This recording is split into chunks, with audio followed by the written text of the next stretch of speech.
Good morning, नमस्कार। मैं अनुराग दीक्षित आप सभी का एक बार फिर से स्वागत करता हूं पाठशाला डिफेंस में।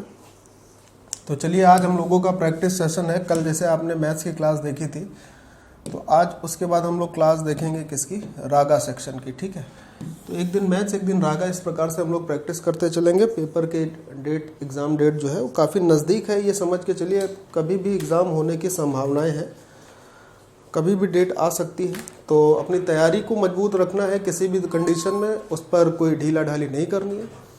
तो चलिए, रागा के आज हम लोग एक बार फिर से 30 क्वेश्चन सॉल्व करते हैं। घड़ी देख के जितना हम लोग फास्ट कर सकते हैं उतना फास्ट देखेंगे। शुरू किया जाए। सभी लोग तैयार हैं?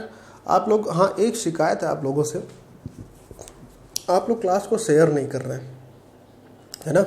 मैं लाइव नहीं आ पा रहा हूँ, इस बात का मुझे भी खेद है, लेकिन क्लास तो आपको डेली दे रहा हूँ ना, मेहनत तो मुझे डेली करनी पड़ती है। आप ही लोगों के लिए कर रहा हूँ, ठीक है। कोई फीस तो ले नहीं रहे अभी, है ना बेटा। तो कम से कम आप थोड़ा सा ही काम कर सकते हैं, क्लास को शेयर कर सकते हैं, लाइक ज़्यादा से ज़्यादा कर सकते हैं, दूसरे बच्चों को बता सकते हैं कि इस प्लेटफॉर्म पर रेगुलरली क्लास मिल रही है। ठीक है, चलिए, खैर ये सब बातें हैं।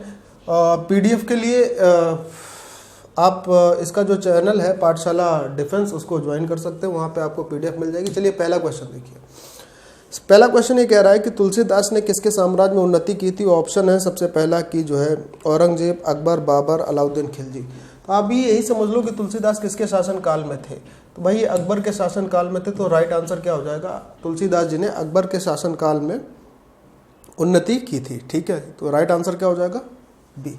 नेक्स्ट देखिए, चंडीगढ़ शहर का डिज़ाइन। जो चंडीगढ़ शहर है ना, ये 3 शहरों की राजधानी है, 3 देशों उसकी राजधानी। पंजाब की चंडीगढ़, हरियाणा की चंडीगढ़, और खुद चंडीगढ़ भी यूनियन टेरिटरी है, तो खुद की राजधानी भी है, कैपिटल है। तो आपसे पूछ रहा है चंडीगढ़ शहर का डिज़ाइन किसने बनाया था, तो आपका जवाब क्या होगा, चंडीगढ़ शहर का डिज़ाइन जो है वो ली कार्बूजियर नाम के व्यक्ति ने चंडीगढ़ शहर का डिज़ाइन बनाया था। ठीक है, ये पहला ऐसा शहर है जो कि पूरी तरीके से मैन मेड है। ठीक है, इसका डिज़ाइन जो है पूरी तरीके से मैन मेड है। ली कार्बूजियर ने इसके डिज़ाइन को कंप्लीट किया था। ठीक है, तो राइट आंसर क्या होगा, 4th। देखिए तीसरा क्वेश्चन क्या कह रहा है, का पूरा रूप क्या है। यहाँ पर होगा बिट, BIT का फुल फॉर्म आपसे पूछ रहा है। किसका पूछ रहा है, BIT का फुल फॉर्म आपसे पूछ रहा है। आपको बताना है BIT का फुल फॉर्म क्या है भाई। तो जल्दी से बताइए BIT का फुल फॉर्म क्या है, क्या किसे कहा जाता है बिट, जल्दी से बताओ। BIT का फुल फॉर्म आप लोगों को बताना है, जल्दी से बताइए क्या होगा। बहुत सरल है, आप लोगों ने इसको पढ़ा होगा। आपने एक 0 और 1 क्या होते हैं, बाइनरी डिजिट्स होती हैं, तो इसका भी फुल फॉर्म होता है बाइनरी डिजिट्स। क्या होता है, बाइनरी डिजिट। ठीक है, तो यहाँ पर थोड़ा सा क्वेश्चन में कुछ चेंज हो भी सकता है और नहीं भी, लेकिन वैसे क्वेश्चन बिल्कुल सही है।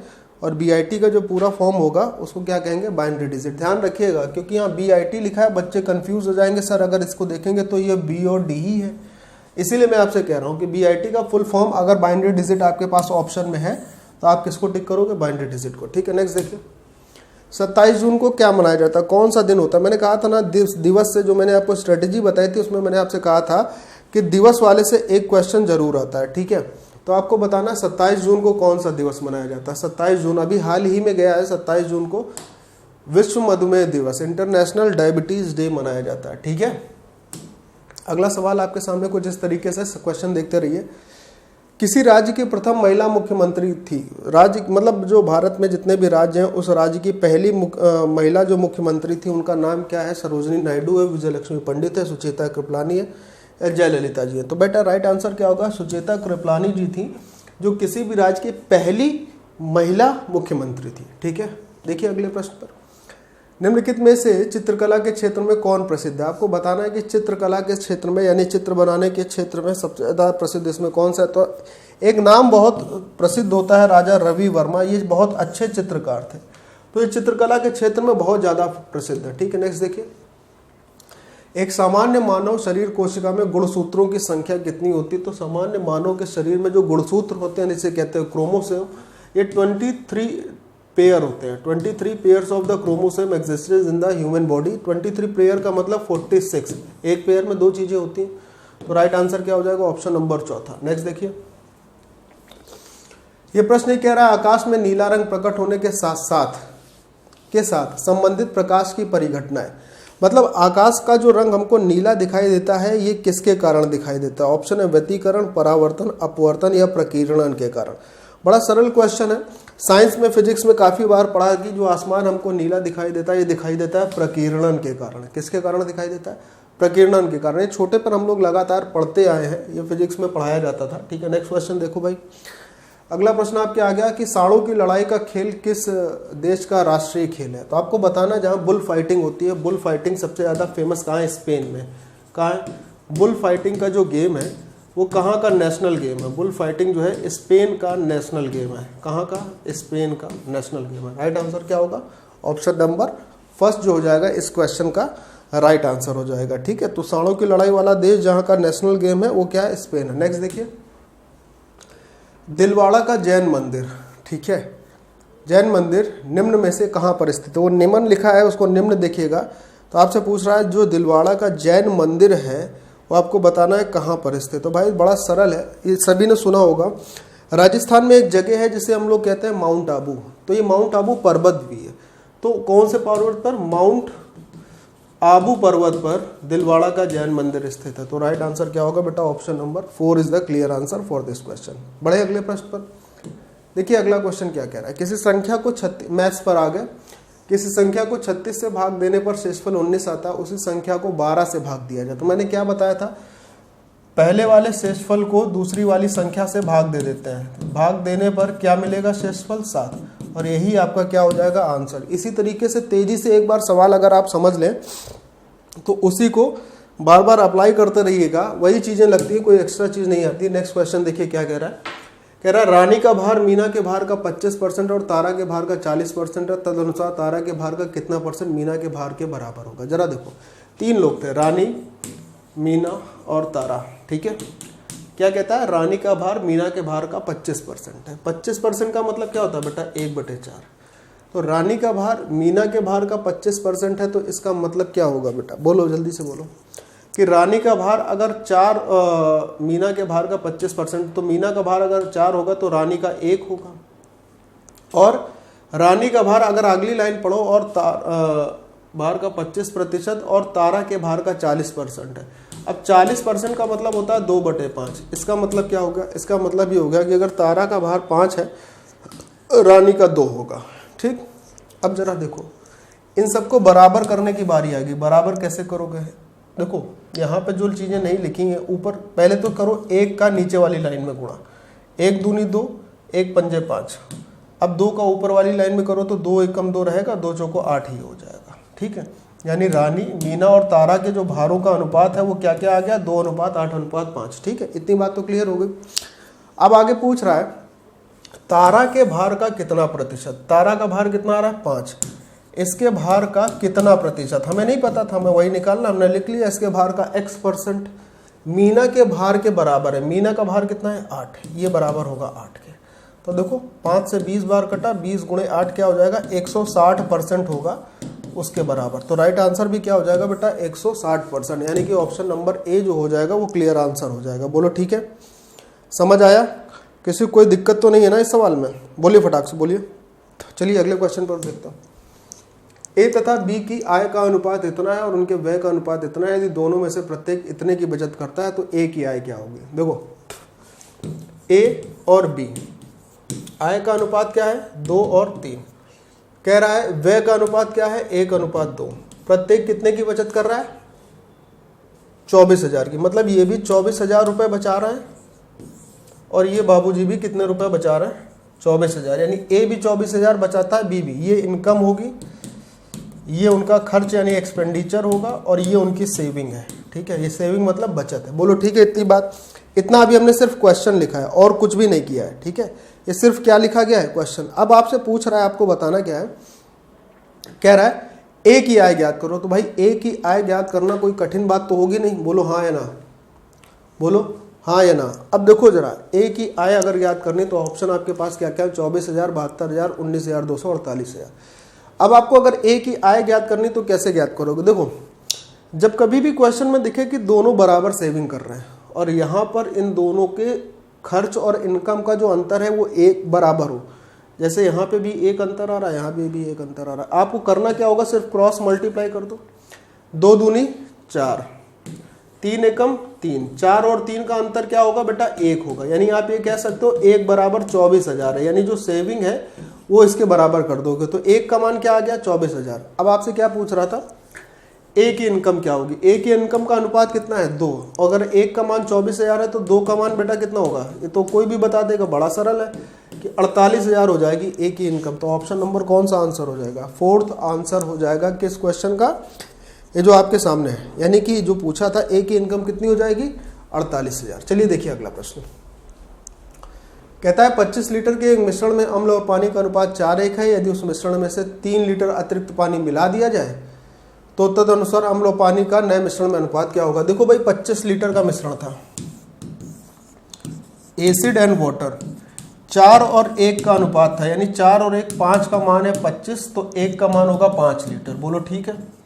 अब 1 का मान 5 लीटर मतलब पानी उसमें 5 लीटर है और जो एसिड है वो 20 लीटर है। ठीक है, यही तो बात हुई। बोलो ये सुनो क्या कह रहा है इसमें, कह रहा है इसमें मिश्रण में 3 लीटर अतिरिक्त पानी मिला दिया जाए। मिला दो पानी 3 लीटर, 5 पहले से था 3 मिल गया, 8 लीटर पानी हो गया, लेकिन एसिड अभी भी 20 लीटर ही है। बोलो ठीक है।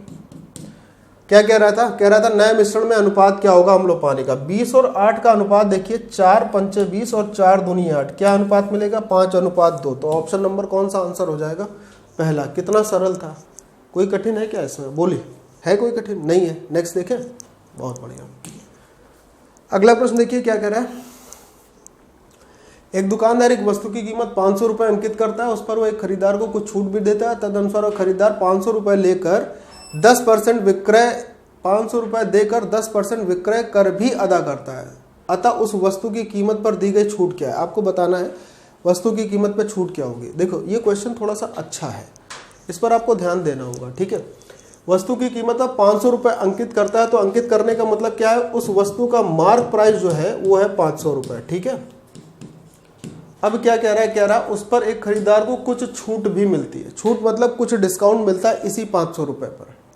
आगे उसके बाद खरीदार क्या करता है कि 500 रुपये देकर 10%, ध्यान से देखना, 500 रुपये देकर 10% विक्रय कर भी, विक्रय कर मतलब सेल टैक्स भी दे देता है। 500 रुपये देता है और 10% इसमें क्या भी दे रहा है, सेल्स टैक्स भी दे रहा है। तो आपसे पूछ रहा हूँ वस्तु पर जो कीमत पर छूट दी गई थी ना वो क्या है। थोड़ा सा दिमाग लगाएंगे आप लोग, बहुत ज़्यादा समय नहीं लगेगा इसमें, बोलो हाँ या ना। अगर ये बात आप थोड़ा सा समझोगे तो बड़ा सरल हो जाएगा मामला। ठीक है, कैसे बताएं कि आप लोग करोगे थोड़ा सा प्रयास। सामने क्वेश्चन है, कोशिश कर सकते हैं हाँ या ना। देखो समझो, जैसे ऑप्शन क्या क्या है, 10% है, एक है 111/11%, एक है 100/11%, एक है 11%। अब जरा थोड़ी देर के लिए मैं आपको समझाता है। सपोज करो आपने ऑप्शन ले लिया 100/11, ये मुझे थोड़ा सरल लग रहा है, उसके 2 कारण है। इसको लिख सकते हो ना 9 सही 1/11%, बोलो यस और नो, लिख सकते हो 9 सही 1/11%, यानी कि 100/11 और परसेंट अगर हटाओगे तो नीचे 100 और आ जाएगा, मतलब आप इसको 1/11 भाग भी लिख सकते हो, लिख सकते हो। अब अगर आपसे ये कहा जाए कि 500 रुपए की कोई चीज दिख रही थी आपको, ठीक है, कितने रुपए की चीज दिख रही थी, 500 रुपए की, उसमें आपको 1/11 भाग की छूट देनी, तो इसका मतलब बेटा क्या हो गया, इसका मतलब 11 में से 1 भाग की अगर आप छूट दोगे तो चीज कितने की बचेगी, 10 की बिकेगी। तो यानी इस वस्तु का जो SP हो जाएगा, जितने की बिकेगी वो कितने की बिकेगी, 500 रुपए का 10/11वां हिस्सा। बोलो ठीक है, ये छूट दे दी थी ना हमने, 1/11 भाग की छूट दी, यानी 11 में से 1 की छूट दी, तो कितने की बिकी होगी, 500 का 10/11। ठीक है, अब क्या कहता है, इसके बाद वह खरीदार 500 रुपए देकर 10% का विक्रय कर भी देता है। मतलब 500 रुपए तो देता ही देता है, साथ साथ उसमें क्या करता है, 10% का विक्रय कर भी देता है। अब यहां पर आपको समझो, अगर आप ऑप्शन से लेकर चल रहे हो तो 10% का अगर कर मिलेगा, 500 रुपए में 10% का कर दिया जाए और वो इसको भी सेटिस्फाइड कर दे। अब मेरी बात ध्यान से सुनना, 500 रुपए पर आपने 10% देकर 10% विक्रय कर भी दे दिया, तो इसका मतलब 10% विक्रय कर देने का मतलब ये चीज आपको कितने की पड़ी होगी, ये बराबर होगा ना 110% के। अब 110% को आप कैसे लिखोगे, जरा देखना भाई, 500 का 110/100, बोलो 0 से 0 कैंसिल हो गया, क्या हो जाएगा, ये ऐसे लिख सकते हो ना इसको, 500 गुणे 10 यहाँ आ जाएगा और नीचे 11 आ जाएगा। बोलो, ये बात दूसरी और ये बात पहली, ये दोनों एक जैसी आई कि नहीं है? ए भी आया 500 गुणे 10/11 और ये भी आया 500 गुणे 10/11। ये बराबर तभी आएगा जब आप छूट का जो परसेंट आपके ऑप्शन में दिया है उसको आप सही लोगे। बाकी कोई भी ले लोगे, अगर 10% लेते या कुछ भी लेते, तो ये भाग, क्योंकि ये भी विक्रय मूल्य है और ये भी विक्रय मूल्य है, ये दोनों कभी बराबर आते ही नहीं अगर कोई और ऑप्शन लेते, सिवाय किसके, 100/11। अच्छा, बच्चों के दिमाग में क्वेश्चन आया होगा, सर ये आपको कैसे पता कि यही आंसर आएगा? ये वो क्वेश्चन है, ये इतने सरल क्वेश्चन है कि मुझे पढ़ना होता है। पूरा क्वेश्चन पढ़ने के बाद बहुत ज़्यादा 10 से 15 सेकंड लगेंगे, मेरा आंसर कैलकुलेट होकर ऑप्शन मुझे दिखने लगते हैं। ये आप समझो भगवान की कृपा है या इसको कुछ भी समझो, मुझे आंसर दिखने लगता है, तो मैंने वही ऑप्शन उठा के आपको लिया। अब आप समझोगे कि सर आपके ऊपर भगवान की कृपा है, हम लोगों के ऊपर कैसे आएगी, ये हम लोग कैसे करेंगे? ये आप ऐसे करोगे कि आप जितनी प्रैक्टिस कर सकते हो, अभी भी बहुत समय है, उतनी प्रैक्टिस करो। दिन में कम से कम 8 घंटे तो पढ़ाई कर ही लो, क्योंकि पेपर समय नजदीक आ रहा है। ठीक है, ये कर सकते हो आप। चलो देखो अगला प्रश्न कह रहा है, एक व्यक्ति को एक निश्चित स्थान पर समय अनुसार पहुंचना, उसे पता चला कि यदि 3 किलोमीटर प्रति घंटे की गति से चले 20 मिनट देरी से पहुंचेगा, लेकिन अगर वो 4 किलोमीटर प्रति घंटे की गति से चले 10 मिनट पहले पहुंच जाएगा। उस व्यक्ति को कितनी दूर चलना है? ऐसा क्वेश्चन हमने आपको बताया था, याद हो? क्या करना था, एक चाल दी थी 3 किलोमीटर प्रति घंटे की, एक चाल दी थी 4 किलोमीटर प्रति घंटे की। तो मैंने क्या कहा था, मैंने कहा था इसका एलसीएम ले लेना, वो आ जाएगा 12। शॉर्ट ट्रिक बताई थी, ये भी शॉर्ट ही ट्रिक बता रहा हूँ। ठीक है, शॉर्ट ट्रिक ही बता रहा हूँ। जो चालें दी हैं उनका एलसीएम ले लिया 12। ठीक है, अब आते हैं समय पर। एक बार क्या हो रहा था, 20 मिनट देरी से पहुंच रहा था, और दूसरी बार क्या हो रहा था, 10 मिनट पहले पहुंच रहा था। तो जब देरी से पहुंच रहा है और पहले पहुंच रहा है, तो दोनों के समय को हम लोग जोड़ देते हैं, तो 30 मिनट हो गया। 30 मिनट को अगर आप घंटे में बदलोगे तो बेटा क्या आ जाएगा, 1/2 घंटे। बोलो कितना आ गया, 1/2 घंटे। घंटे में बदलने के बाद इसको जितना आया है, जो भी फ्रैक्शन बनी है, उसका मल्टीप्लाई सिर्फ इसमें करा दो। तो 12 गुणे 1/2 का मतलब उसे कितनी दूर चलना है, सिर्फ 6 किलोमीटर की दूरी तय करनी है। यही आपका उत्तर हो गया। यही शॉर्ट ट्रिक है ऐसे सवालों की। क्लियर? एक बार फिर से देखिएगा, टाइम, स्पीड एंड डिस्टेंस जो चैप्टर मैंने पढ़ाया है उसमें मैंने ये बात बताई रखी है। आप उस क्लास को भी देख सकते हो जाके। अगला प्रश्न देखो, 3 संख्याओं का औसत दिया है 45। ध्यान से समझना, 3 संख्याओं का औसत कितना दिया है, 45। उसमें x संख्या y तथा z के औसत से 9 ज्यादा है। अच्छा ठीक है, और y ज्यादा है, और y तथा z का औसत y से 2 ज्यादा है। ठीक है, x और z का अंतर कितना है? जरा ध्यान से देखो भाई, 3 संख्याएं थी x, y और z। अगर इनका औसत दिया है 45, तो आप से अगर पूछें कि इनका योग क्या होगा, तो आप कहोगे गुणे 3 कर देंगे, यानी इनका योग होगा सर जी 135। बोलो इतनी बात क्लियर है? आगे देखो, अब कह रहा है कि संख्या जो x है वो y और z के औसत से 9 अधिक है। ये संख्या जो x है, अगर आप y और z का औसत निकालते हो, औसत ऐसे ही तो निकलेगा, तो x उससे कितनी ज्यादा है, 9 ज्यादा। यानी अगर इसमें हम 9 जोड़ेंगे तो बराबर होगा, कम होगा। अब जरा देखो क्या आ जाएगा, 2x इधर आ जाएगा और इधर क्या बचेगा, इधर बचेगा y प्लस z और प्लस 18। बोलो यस और नो, बचेगा। तो 2x का मान क्या आ गया, y प्लस z प्लस 18। अब इसके अगले वाली कंडीशन पर बढ़ते हैं। नेक्स्ट कंडीशन हमसे कुछ इस तरीके से कह रहा था, जरा देखिए क्या कह रहा था, y तथा z का औसत y से 2 ज्यादा है।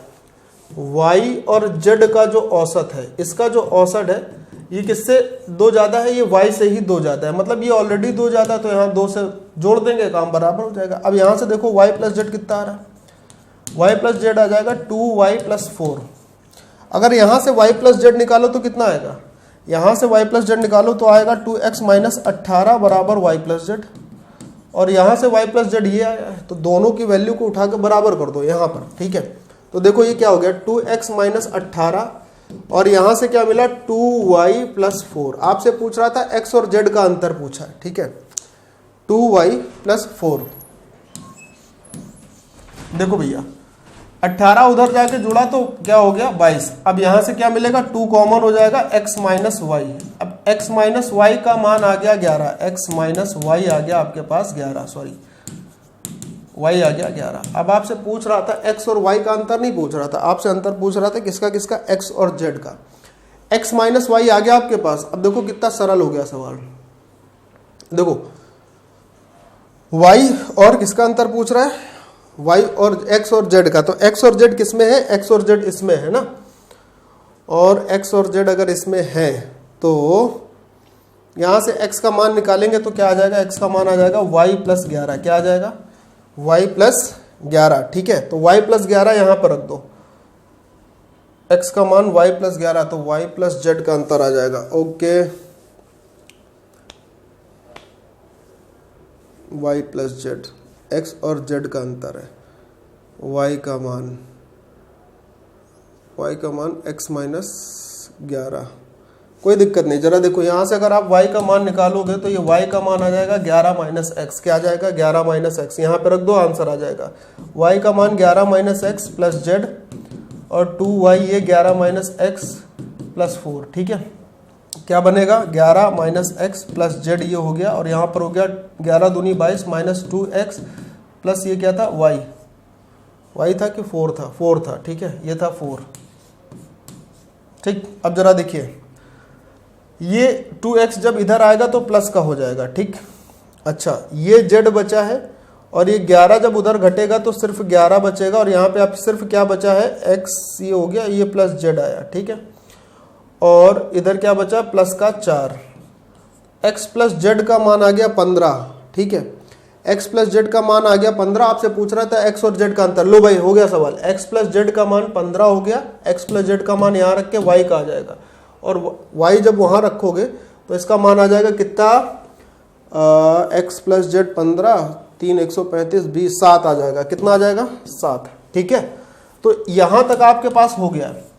इसके बाद x और z का जो अंतर पूछा है, मतलब आपसे सिर्फ पूछ रहा है x माइनस जेड। ये सवाल थोड़ा सा लेंदी भी है, ऐसा सवाल आ गया होता है कभी पेपर में, लेकिन जरूरी नहीं कि हर बार ऐसा सवाल आए। ठीक है, ये थोड़ा सा लेंदी सवाल है, कोशिश करोगे हो जाएगा वहां पे भी 20 सेकंड मैक्सिमम, इससे ज़्यादा नहीं। कोई क्वेश्चन अगर आपको पेपर में ऐसा लगता है कि वो लेंदी हो रहा है या आपको करने में उसमें थोड़ी सी कठिनाई है, तो आप उसको एक काम कर सकते हो, थोड़ा छोड़कर आगे बढ़ सकते हो। ठीक है, देखिए नेक्स्ट आपको बताना क्या है, 18वां क्वेश्चन ये बताना है कौन सा इसमें जो है 3 विकल्पों से भिन्न है। तो भाई बड़ा सरल क्वेश्चन है, 78 लिखा था, ये उसका उल्टा लिख गया है, मतलब नंबर एक्सचेंज कर दी गई, 49 उसका उल्टा लिख दिया गया, 96। अगर इसका उल्टा लिखोगे तो ये 68 नहीं होगा, 69 होगा। तो आंसर क्या हो जाएगा, अन्य 3 विकल्पों से भिन्न कौन सा हो जाएगा, यही हो जाएगा, यानी कि क्वेश्चन ऑप्शन नंबर 3। ठीक है, नेक्स्ट क्वेश्चन देखिए। अगला सवाल ये है, कह रहा अन्य 3 विकल्पों से जो भिन्न है उसको ही चुनना है, यानी कि ऑड चुनना है। कलम, चित्रांकनी, अपमार्जक, पेंसिल। जरा ध्यान से देखो, कलम से लिखा जाता है, क्रेयॉन से यानी कि ब्रश होते हैं, उससे भी आप क्या करते हो, आर्ट बनाते हो, पेपर पे लिखते हो। पेंसिल से भी लिखा जाता है, लेकिन रबर से क्या करा जाता है, रफ किया जाता है। तो इसमें अलग सबसे क्या हो जाएगा, अपमार्जक यानी कि रबर। नेक्स्ट देखिए, कह रहा है कि E का मतलब है 5 और T का मतलब ये 26। देखो कैसे आया T जो पोजीशन होती है 20 पर होती है, E की 5 होती है और A की 1 होती है। अब जब सबको ऐड करोगे ना तो सब ये आ जाएगा 26, 20 प्लस 5 प्लस 1। आपसे पूछ रहा है टीचर को कैसे लिखेंगे। देखो टीचर में सबसे पहले T है, T की पोजीशन होती है 20, E की होती है 5, A की होती है 1, C की होती है 3, H की होती है 8, E की 5, R की RST 18। सबको जोड़ देना है, आपका काम बन जाएगा। 20 5 25 1 26 3 29 8 37 5 42 42 10 52 52 और 8 60। क्या आ जाएगा उत्तर 60। बोलो ठीक है, सबको ऐड करना है। नेक्स्ट देखो, उसको चुनिए जो अनुक्रम को पूरा करता है। ये 21 इसके साथ नहीं है, ये क्वेश्चन नंबर 21 है। सीरीज यहां से शुरू है, ठीक है भाई, ध्यान से समझना, सीरीज यहां से शुरू है। ये क्वेश्चन नंबर 21 है। कह रहा है 2 10 26 50 आगे क्या आएगा। 2 से 10 में 8 का अंतर है, 10 से 26 में 16 का अंतर है, 26 से 50 में 24 का अंतर है। अगला अंतर कितना का होगा, देखो टेबल चल रही, 8 1 8 8 दूनी 16 8 3 24, यानी अगला अंतर होगा 32 का। और 50 प्लस 32 कितना हो जाएगा 82। तो राइट आंसर भी क्या हो जाएगा ऑप्शन नंबर 4 82। ठीक है, ये है आपका अगला क्वेश्चन। ACEBDFCGE, ठीक है। अब आपको बताना है अगले जो अल्फाबेट का ग्रुप होगा वो क्या होगा। देखो A से B, B से C, फिर C से यानी D आना चाहिए। तो ये तो हो नहीं सकता, ये हो नहीं सकता, ठीक है। उसके बाद यहां पर क्या होगा, यहां पर बेटा CGE की जगह CEG होगा, तब ये जो है ऑप्शन मैच कर जाएगा। देखो C के बाद D आया, D के बाद E आया, E के बाद F आएगा, ठीक है। तो यानी कि ये भी गलत हो गया, तो आंसर भी क्या होगा ये। बाकी एक को और चेक कर लो, E के बाद F, F के बाद यहाँ पर क्या होगा G, G के बाद क्या होना चाहिए H, हाँ ठीक है। यानी कि अगर यहाँ पर CEG होगा तो ये करेक्ट ऑप्शन आंसर बनेगा। आइए बढ़ते हैं अगले प्रश्न की ओर। क्या है अगला प्रश्न, देखते हैं। देखो ये क्वेश्चन है, कह रहा है 10, ये जो यहां से शुरू है अगला क्वेश्चन 2 से यहां से शुरू है। 2, 10, 30, 68, 120, 224। देखो जरा 2, 10, 30, 68, 120 और 224 आपसे कह रहा है कि दी गई श्रृंखला में गलत श्रृंखला का पता लगाना है। जरा देखिए 2 से 10 प्लस का 8 का अंतर है, 10 से 30 प्लस 20 का अंतर है, और उसके बाद यहाँ पर प्लस 38 का अंतर है ना, 38 का, ठीक है। 68, 2, 70, 70, 5 यानी कि प्लस 52 का डिफरेंस होगा, ठीक है। 68, 2, 70, 5, 120, ठीक है। 120 से यहाँ पर बढ़ो 80 उधर और 24 इधर, 80, 24, 104 का प्लस हुआ। अब जरा देखो अगर इसको देखें इसके अंतर को, तो प्लस का 12 प्लस का 18 है ना, 12 और 18। फिर उसके बाद अगर यहां से देखो तो अंतर कितने का मिलेगा, 12 में 8 गए 4 मिलेगा, 4 में से 3 गया 1 मिलेगा, ठीक है। अगला देखते हैं अंतर, 4 में से 2 गया 2 बचेगा, और 10 में से 5 गया 5 बचेगा, 52। तो 12, 6, 18, 6, 24। तो इस प्रकार से अगर अंतर से देखें तो अंतर से काम बनेगा नहीं बनेगा। 8, 8, 20, 20, 38, ठीक है, 38, और इसके बाद 10, 8, 2 यहाँ बचा 11, 6, 5, ठीक है, 4 यहाँ आया, 22 में 10, ठीक है, 12, 18, 18 के बाद 12, 8, 4 यहाँ बचा 4, 3, 1, ठीक है, 4, 2, 2, 10, 5, 5, ठीक है, ये अंतर सही है, ठीक है। अब इसके बाद देखना है कि अगला संख्या में क्या आएगा मामला। यहाँ पर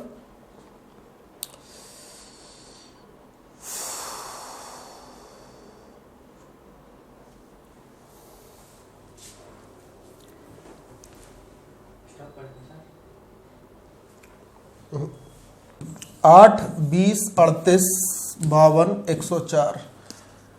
कुछ क्वेश्चन ऐसे मिलते हैं जो वाकई में अच्छे हो जाते हैं ना भाई। तो अगर हम क्या करें,